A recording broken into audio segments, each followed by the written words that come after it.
There are bands that prior to the pandemic were picking up major momentum. One band we've had an eye and ear on for a while is the multimedia presentation September Mourning. With us now is the talented and very photogenic lead singer, comic book writer, artist, model, captivating and interesting Emily Lazar, September Mourning. September, the band has been able to stay active, creating and releasing new material. Which of these songs are you most excited about singing in front of fans once you get back out on the road? Well, we've released 3 songs: Wake the Dead, Kill This Love, and Falling Awake. And I mean, I love Wake the Dead because it's like a crowd like pleaser, probably because it has that really like significant beat and drive throughout the whole song. It just never stops, which is really cool. But for me, it's gotta be Falling Awake because of the uplifting chorus that's gigantic but super simple. So I can get the whole crowd singing along. And there's nothing like having a crowd singing your lyrics back to you. That's like the best part of performing I've ever had. So I'm hoping that this tour that we have coming up in a couple weeks allows that to happen. Tell us your initial answer. What comes first? The ultimate rock metal love song, and why? Which one pops into your head first? Nothing Else Matters by Metallica. I mean, that one is just kind of a classic, and it's just about living the way you want to live and finding somebody that wants to live that way with you, and nothing else matters. And for me, that's kind of like super romantic to me. But the nihilistic, like anti-Valentine's macabre person in me says people are by Slipknot. So, there you go. There's 2 sides of it. One for the romantic period and one for the breakup. Yeah, exactly. Which ultimately comes. Yeah. So tell me, what rock or metal band has blown you away live and why? I remember seeing a video of Dillinger Escape Plan at Virgin Mega Store like a long time ago on YouTube. And it's like Greg is like not facing the crowd. He's the singer. And then Ben is on guitar. And then the other 2 guys, I forgot their names at this point. They break out into song, and like Greg runs across the tops of people's heads and dives into the crowd. And I was just like, what the hell is this? And that was like my first foray into like metal, and I was just blown away. So Dillinger always puts on this show that's just crazy athleticism meets like metal, and I just love it. So I'd have to say Dillinger Escape Plan. Between your rock star persona and the fact that it's tied to comic books, which probably gets people with a pretty vivid imagination that will get emotionally invested into the material, and your stunning modeling work, there's probably no shortage of people, especially guys, who've come up to you a little bit in awe, starstruck. Who has made you, what band, what performer, what artist has had you just so starstruck you found yourself stumbling over your own lips, and how'd you handle that interaction? You know what? It's weird for me because I don't really get starstruck. Like I've never been that person. I think that talent is an amazing thing to have. But I mean, unless you're Wolverine and you can regenerate, then I might get starstruck. But but for me, just like another musician or another talent, I'm just kind of like, this is awesome. And I really applaud it, but I've never really been starstruck. I guess the closest I've come to that is Rob Zombie, because Rob is like super disciplined. And to me, that's the ultimate, like to be super talented and super disciplined and just all about your craft, and to be able to like bring it into so many different art forms like Rob does. I think that's the ultimate. And when we went out on tour with him, it was just really awesome because he was backstage and he heard us, and he came up to me afterwards and he told me what a good job I did. And somebody that could do that, I just kind of looked at him and all like, wow, thank you. Like you didn't have to do that. And it was just, he's just gracious and he just deserves everything coming to him. He's really an amazing person. So tell me what band it is that you have yet to ever tour with that you'd like to be support for. I think that I'd have to go with Muse or Bring Me the Horizon, because they're both rock bands in their own rights that can be very heavy at times, but also have this commercial appeal to them. And they tend to like do everything a little bit off center and a little bit different. And, I mean, looking at me, you can tell that I like things that are a little off center and a little bit different. And Muse isn't like theatrical per se, but they are in their music, and so is Bring Me the Horizon, and I really do love that. So I'd love to be able to tour with one of them one day. Okay, let's spin the space-time continuum for a moment. Go back in the past, a band you don't have the opportunity to do so now.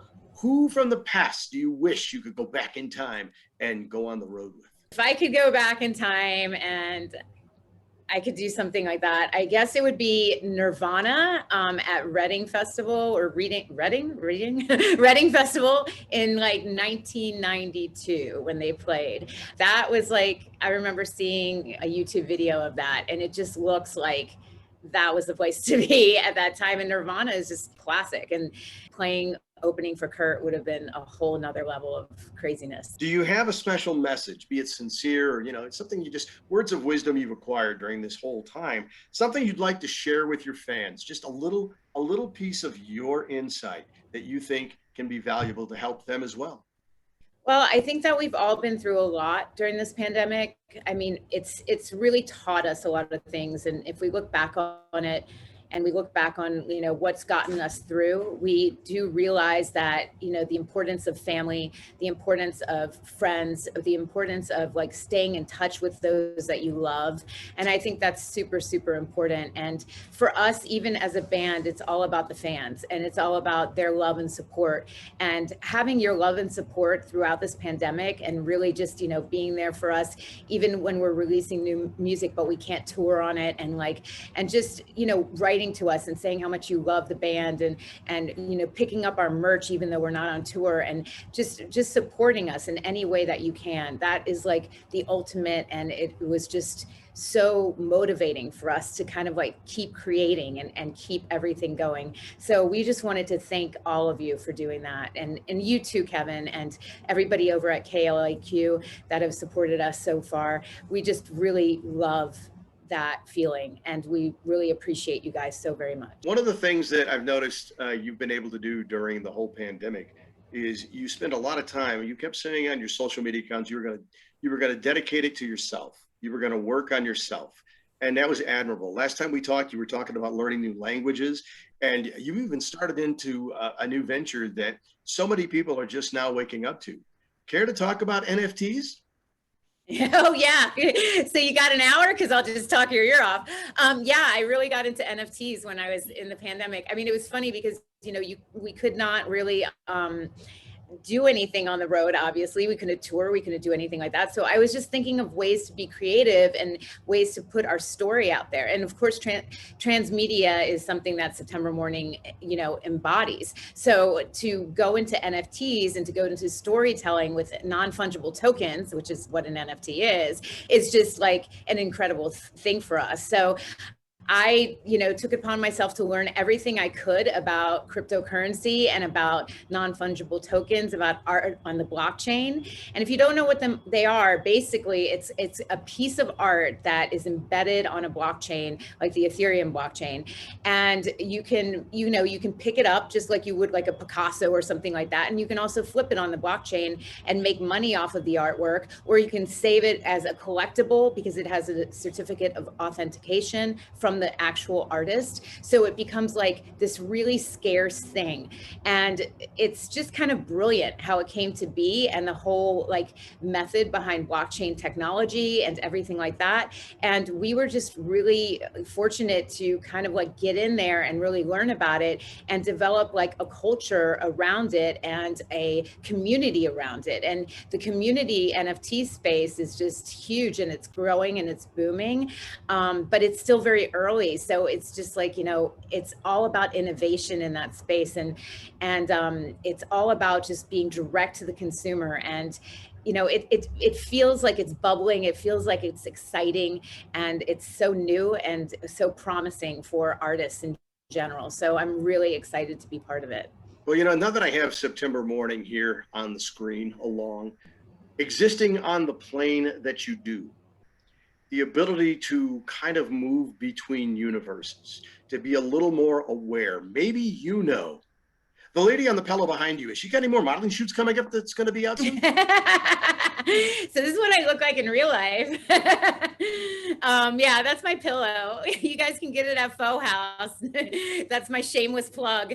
But yeah, I mean, I do them every month. I have a Patreon that I run that has been like booming since the pandemic, because it's pretty much everything that I could do like during the pandemic to stay creative. And I do shoots every month for it. So sometimes I do self-portrait shoots, sometimes I shoot with other photographers, depending on my mood. It depends on if they're like super crazy like makeup like this, or if it's just like lingerie photos, or if it's like whatever I feel like doing. But it's just my weird artistic side coming out again. So you will definitely see a lot more of that.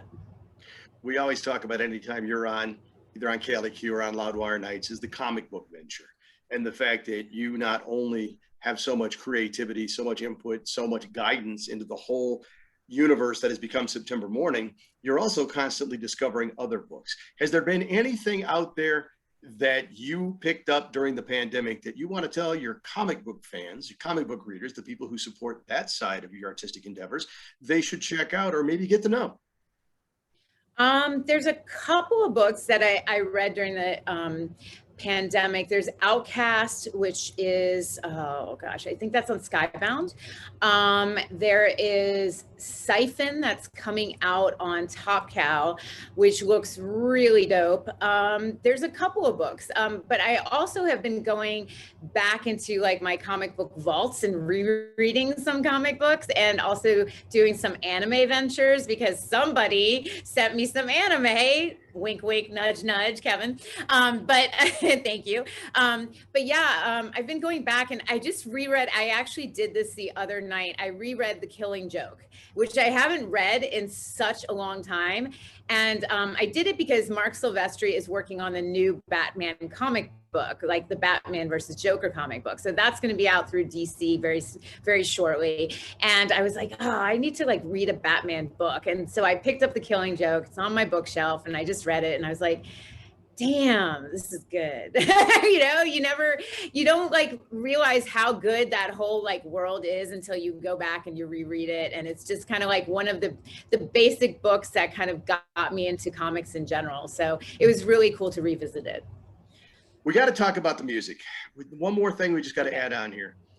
You said 3 songs, and I know for a fact, because you have shared this fact, that there are more. At what point does another EP or an entire LP come out, and where are you on that progress? Well, we have recorded a full-length album, so we are just dropping singles right now as the pandemic kind of consistently moves on. We are going into touring mode, and so the singles will come out more and more frequently. But we've kind of been on this singles tip because it's kind of like you put out an album and it gets digested so fast, and people are so ready for new music all the time. But if you put out a single and then you put out a lot of content with it and you can do so many different things with it, you can ride that train a little bit longer and really dive into the song a little bit deeper and get people like more entrenched in the lore and the storyline. So we're trying to do a little bit more of that, and not just such a blanketed sort of album effect. It's been working really well in urban and hip hop and pop, actually. So we decided to jump on that train and try it a little bit differently for this album. That's not saying though that the album won't hit stores, because it definitely will next year. And it'll have some extra, material on there just for the people that want to buy the full-length album. So there will be that. So stay tuned for that for sure. Always a pleasure, because there's so many interesting things bouncing through the creative tapestry in your brain. So I appreciate the time, both the insight with what's ahead for Emily Lazar. Emily Lazar Loves Me, the site, Patreon, all of that. And of course, as always, it is a pleasure to be anticipating new material and on the road soon, September Mourning. Definitely. Thank you so much, Kevin. We love you.